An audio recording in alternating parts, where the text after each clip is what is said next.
Shalom adik-adik, selamat pagi. Kita berjumpa lagi di dalam renungan firman Tuhan untuk anak sekolah minggu. Apa kabar adik-adik hari ini? Semoga selalu sehat dan diberkati ya, amin. Baiklah adik-adik, mari kita berdoa terlebih dahulu untuk firman Tuhan yang akan kita dengarkan. Kita bersatu di dalam doa. Tuhan Yesus, pagi ini kami bersyukur karena pagi ini kami bangun dalam keadaan yang baik, sehat dan diberkati. Tuhan Yesus, kami akan mendengarkan firman Tuhan. Berfirmanlah Tuhan, kami sudah siap untuk mendengarkan. Dalam nama Tuhan Yesus, haleluya, amin. Adik-adik, firman Tuhan hari ini diambil dari kitab Hakim-Hakim pasal yang ke-11 ayat 1 sampai ayat yang ke-11. Yefta dan Gilead. Adik-adik, siapakah Yefta itu? Apakah adik-adik tahu?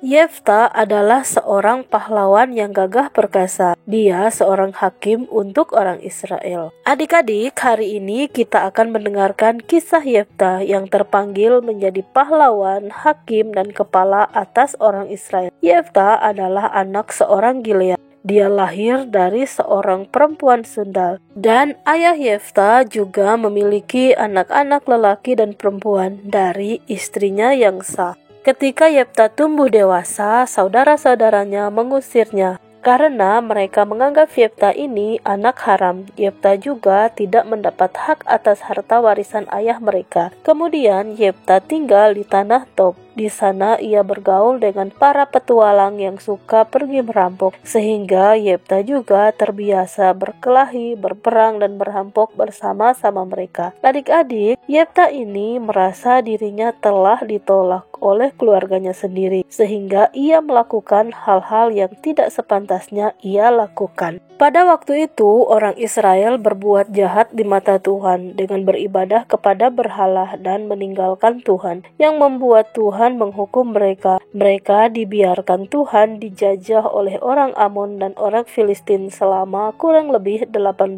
tahun. Namun beberapa waktu kemudian mereka sudah tidak tahan lagi ditindas dan dijajah oleh orang Amon. Mereka mulai berseru kepada Tuhan, memohon bantuan agar Tuhan melepaskan mereka. Mereka mengaku dosa di hadapan Tuhan dan mengaku bahwa hanya Tuhan yang bisa melepaskan mereka dari tangan musuh. Orang Israel itu membuang semua dan menghancurkan sesembahan berhala mereka dan mulai beribadah kepada Tuhan kembali. Dan ketika Tuhan melihat apa yang mereka lakukan, Tuhan sungguh tidak tahan lagi melihat segala kesukaran mereka. Kemudian para tua-tua Israel berkumpul di suatu tempat dan mengatur siasat untuk pergi berperang. Mereka berbicara satu sama lain, siapakah yang akan berani maju memulai peperangan melawan Bani Amon itu? Dialah yang harus menjadi kepala atau pemimpin untuk orang Israel. Kemudian Tuhan memunculkan nama Yefta.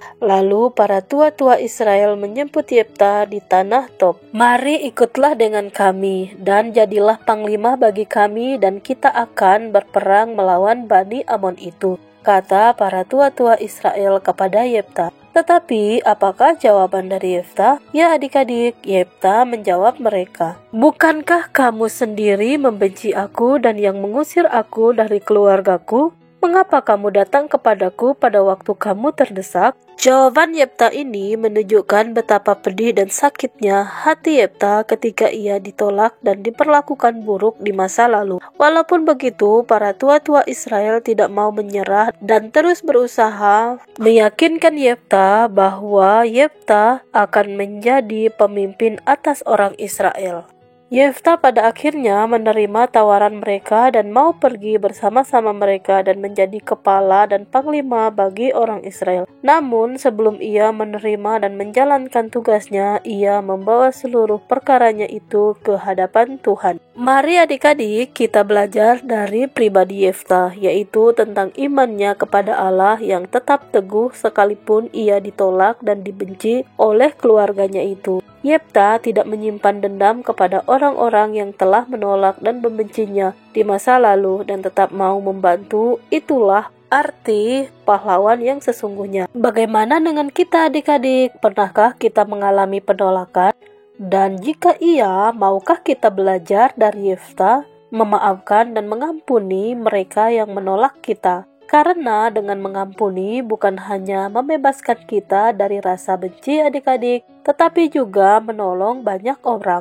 Yefta beriman kepada Tuhan. Kita juga harus percaya kepada Tuhan. Seperti Yefta adik-adik, bahwa rencana Tuhan tidak pernah salah, selalu baik dan tidak pernah gagal. Belajarlah seperti Yefta yang menyerahkan semuanya ke dalam tangan Tuhan. Siapa sangka Yefta yang ditolak oleh banyak orang sekarang menjadi pemimpin bagi orang-orang yang telah menolak Yefta.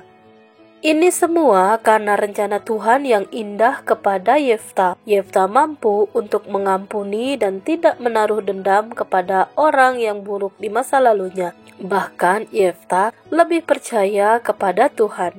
Mari adik-adik kita belajar dari firman Tuhan hari ini. Mari kita berdoa untuk firman Tuhan. Terima kasih Tuhan Yesus untuk firman Tuhan hari ini.